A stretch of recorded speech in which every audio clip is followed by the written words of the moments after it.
Next topic is opportunity cost. Opportunity cost का importance economy के अंदर या इकोनॉमिक सब्जेक्ट के अंदर बहुत जबरदस्त है, बहुत प्यारा कॉन्सेप्ट है। आज तक आपको एक चीज नहीं मालूम चली होगी जो मैं आपको बताने जा रहा हूँ। एग्जाम्पल, जो मेरा एग्जाम्पल है 50 रुपीज वाला। Suppose your father has given you 50 rupees और आपको क्या लेना है, इकोनॉमिक्स का बुक, और इसी 50 रुपीज में आपको देखना है मूवी। अभी हमारे पास रिसोर्स लिमिटेड है। हम लोग क्या करते हैं, इस कॉन्सेप्ट को बड़ा बारीकी से नहीं लेते, क्योंकि इकोनॉमिक पॉइंट ऑफ व्यू से या इकोनॉमिक्स के पॉइंट ऑफ व्यू से हम लोग नहीं देखते। हमने जैसे 50 रुपए में से बुक भी 50 की आ रही है और 50 की मूवी भी आ रही है, तो हम लोग क्या करते हैं कि जैसे 50 की बुक ली तो खाली ऐसा सोच लेते हैं कि यार 50 ही थे, हमने बुक ले ली। लेकिन ऐसा नहीं होता है।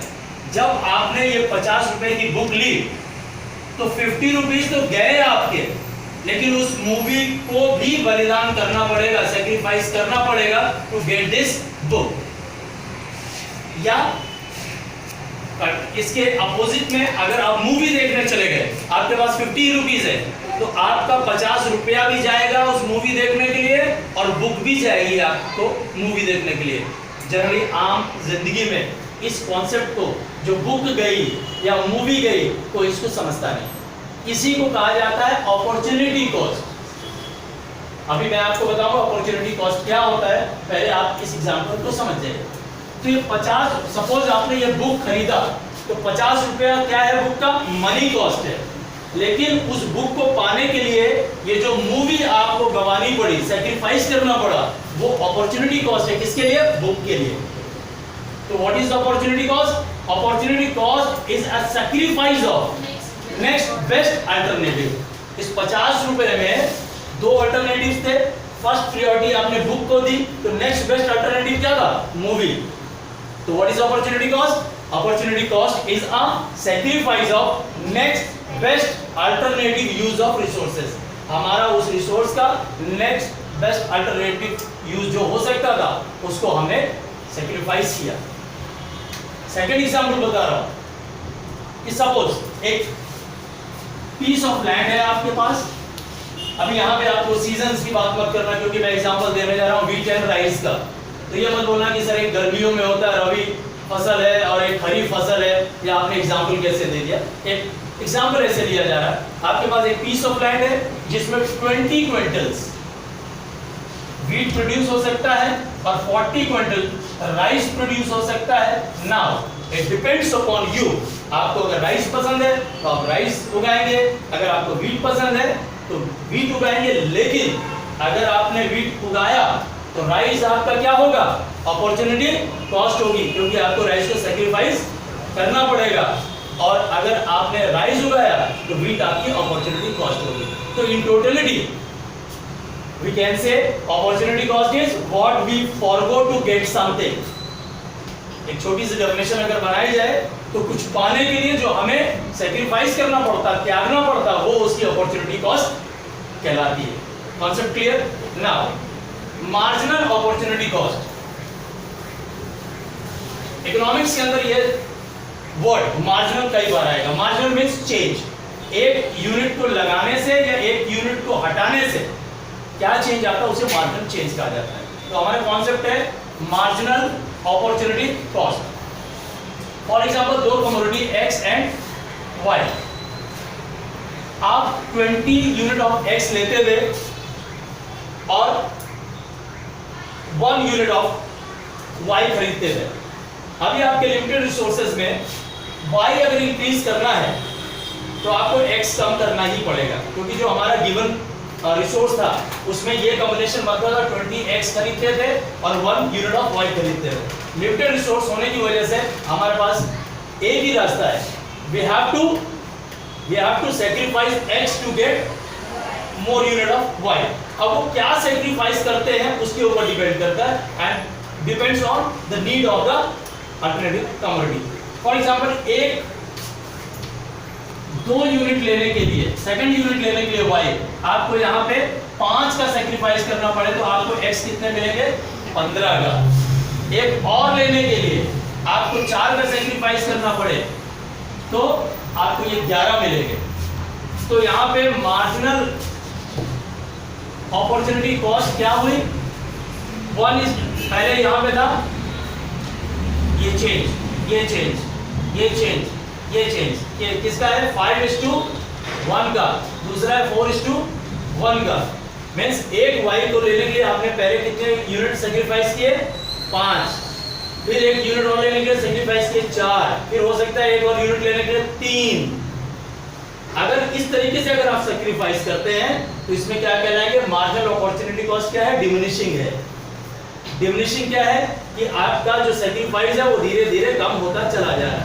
एक ब्यूटीफुल एग्जांपल लेता हूं, हम अपने बचपन में क्या करते थे, स्टैम्प कलेक्शन करते थे, वो नहीं करते होंगे तो कंचे तो खेलते होंगे। कंचों में देखा होगा एक छोटे छोटे कंचे आते, एक बड़ा कंचा आता। जब मैं खेलता था तो क्या होता, हम लोग चेंज करते थे, एक बड़ा कंचा लेने के लिए 5 छोटे कंचे देते थे। फिर कोई बोलता था कि नहीं 6 लूंगा तो दूंगा, तो हम 6 दे के ले लेते थे। फिर कई बोलते नहीं मैं 10 दूंगा, 10 छोटे छोटे कंचे दो तो मैं एक बड़ा कंचा दूंगा, तो मैं 10 भी दे दिया करता। अब यहाँ पे देख रहे हैं इंटेंसिटी मेरी उस बड़े कंचे के लिए क्या है, तो मैं 10 दे के एक ले रहा हूँ और 15 भी दे के ले रहा हूँ, 20 भी लेके दे रहा हूँ।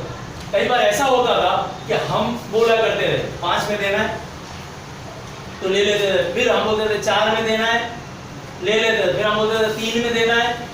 इन दोनों एग्जाम्पल में आप देख रहे हैं इंपॉर्टेंस ऑफ जो बड़ा वाला कंचा है कितना। जब हमको उसकी बहुत जरूरत होती है तो हम ज्यादा भी सेक्रीफाइस करने के लिए तैयार है, और जब ज्यादा जरूरत नहीं होती तो हम कम सेक्रीफाइस करने के लिए तैयार होते हैं। और बाद में एक ऐसी नौबत आ जाती है, कई ऐसी कंडीशंस आती है यहाँ पे भैया एक तू दे एक मैं देता हूँ, एक तू दे एक मैं देता हूँ, देखा होगा आपने। तो जो चेंजेस हमारे आते हैं वो किस हिसाब से आ रहे हैं, इंक्रीजिंग, डिक्रीजिंग और कांस्टेंट। ये समझाता हूं मैं आपको कि x और y में जो सैक्रिफाइस हो रहा है, जो चेंज हो रहा है, वो ऐसा हो सकता है 1:5, 1:4, 1:3, 1:2, 1:1। मींस यहाँ पे MOC मार्जिनल अपॉर्चुनिटी कॉस्ट क्या है, डिमिनिशिंग है। ऐसा हो सकता है 1:1, 1:2, 1:3, 1:4 एंड 1:5। ये क्या हो रहा है यहाँ पे, मार्जिनल अपॉर्चुनिटी कॉस्ट क्या हो रही है, इंक्रीजिंग हो रही है। फिर ऐसा हो सकता है 1:1, 1:1, 1:1, 1:1। यहाँ पे मार्जिनल अपॉर्चुनिटी कॉस्ट क्या है, कांस्टेंट है। तो मार्जिनल अपॉर्चुनिटी कॉस्ट कितने प्रकार के हो सकते हैं, 3, इंक्रीजिंग, डिक्रीजिंग, कांस्टेंट। इसके हिसाब से कर्व्स बनते हैं। अगर मार्जिनल अपॉर्चुनिटी कॉस्ट डिक्रीजिंग है तो हमारा कर्व बनेगा कॉन्वेक्स टू ओरिजिन, ओरिजिन से कॉन्वेक्स होगा। क्या होगा, ओरिजिन से कॉन्वेक्स होगा। और अगर इंक्रीजिंग है हमारा तो ओरिजिन से कॉन्केव होगा। क्या होगा, ओरिजिन से कॉन्केव होगा। शेप किसकी बात करो, कर्व की। और अगर कांस्टेंट होता है तो एक स्ट्रेट लाइन बनती है मार्जिनल अपॉर्चुनिटी कॉस्ट। कोई डाउट? तो मार्जिनल अपॉर्चुनिटी कॉस्ट 3 टाइप से हो सकता है, increasing, decreasing and constant. If marginal opportunity cost is increasing, the flow will be concave to origin. When it is decreasing, it is convex to origin, and if the ratio is constant, then it will be sloping straight line. Any doubt? Now, next is micro and macroeconomics.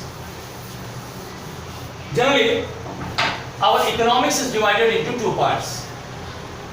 It means economics is having 2 branches. Number 1 is micro and number 2 is macroeconomics. Micro word is derived from Greek word. ये Greek word के mikros से लिया गया है। वहां पे C की जगह क्या लिखते हैं, K, तो MIKROS, mikros। Mikros means micro, micro means tiny, tiny means छोटा, छोटा means individual unit. It means microeconomics की ब्रांच में हम इकोनॉमिक्स के इंडिविजुअल कॉन्सेप्ट्स के बारे में पढ़ाई करते हैं। किसके बारे में, इंडिविजुअल कॉन्सेप्ट, जैसे demand of a person, supply of a person, ठीक है। इंडिविजुअल कॉन्सेप्ट्स को माइक्रो के अंदर पढ़ा जाता है। तो micro word is derived from Greek word macros. Macros means tiny. Tiny means single particle. It means in this branch of economics generally we study individual concepts. जैसे एक व्यक्ति के बारे में, उसकी डिमांड के बारे में, मतलब जितने भी इंडिविजुअल कॉन्सेप्ट्स आते हैं वो माइक्रो के अंदर पढ़े जाएंगे। मैक्रो इकोनॉमिक्स ये भी ग्रीक वर्ड के मैक्रोस वर्ड से लिया गया, MAKROS। Macros means aggregate, total, huge. तो मैक्रो इकोनॉमिक में हम क्या पढ़ेंगे? ये इंडिविजुअल कॉन्सेप्ट्स की टोटलिटी। यहाँ पे हम लोग डिमांड पढ़ेंगे तो यहाँ पे एग्रीगेट डिमांड पढ़ेंगे, सबकी डिमांड। जैसे शुक्ला सर एक महीने में 5 पेन खरीदते हैं तो ये मेरी इंडिविजुअल डिमांड है, लेकिन ये पेन इंडिया में 500 लोग खरीदते हैं तो ये क्या हो गई? मैक्रो इकोनॉमिक्स की बात हो रही है, क्योंकि एग्रीगेट डिमांड उसके अंदर पढ़ा जा रहा है। यहाँ पे इंडिविजुअल इनकम के बारे में पढ़ेंगे, यहाँ पे नेशनल इनकम के बारे में पढ़ेंगे। क्लियर है? तो these are 2 branches of economics, micro economics and macro economics. अब एक एग्जांपल मैं देता हूँ, कोई भी चीज माइक्रो नहीं होती, कोई भी चीज मैक्रो नहीं होता है। ये डिसाइड करना होता है कि माइक्रो और मैक्रो किस सेंस में पढ़ा जा रहा है। फॉर एग्जांपल मेरी फैमिली में एक माइक्रो यूनिट हूँ। अगर मुझे माइक्रो माना जाए तो मेरी फैमिली क्या है? मैक्रो है, टोटलिटी ऑफ माय फैमिली। मेरी फैमिली को माइक्रो माना जाए तो मेरा सोसाइटी जो है वो मैक्रो है। मेरी सोसाइटी को माइक्रो माना जाए तो मेरा जिस एरिया में मैं रह रहा हूँ वो मैक्रो है। मेरे एरिया को माइक्रो माना जाए तो मेरा डिस्ट्रिक्ट मैक्रो है। मेरे डिस्ट्रिक्ट को माइक्रो माना जाए तो मेरा स्टेट मैक्रो है। मेरे स्टेट को माइक्रो माना जाए तो मेरा कंट्री मैक्रो है। तो माइक्रो मैक्रो कोई ऐसा डिवीजन लाइन नहीं कि ये माइक्रो ही है, ये मैक्रो ही है। तो आप माइक्रो लेवल पे स्टडी कर रहे हैं तो it means you are studying about individual unit. और अगर आप मैक्रो के बारे में पढ़ रहे हैं तो that is totality, aggregate of individual units. That's why our course is divided into 2 parts, micro economics and macro economics. तो अभी हम लोग जो पढ़ रहे हैं वो कौन से ब्रांच को पढ़ रहे हैं? Micro economics. That's all for today, thank you.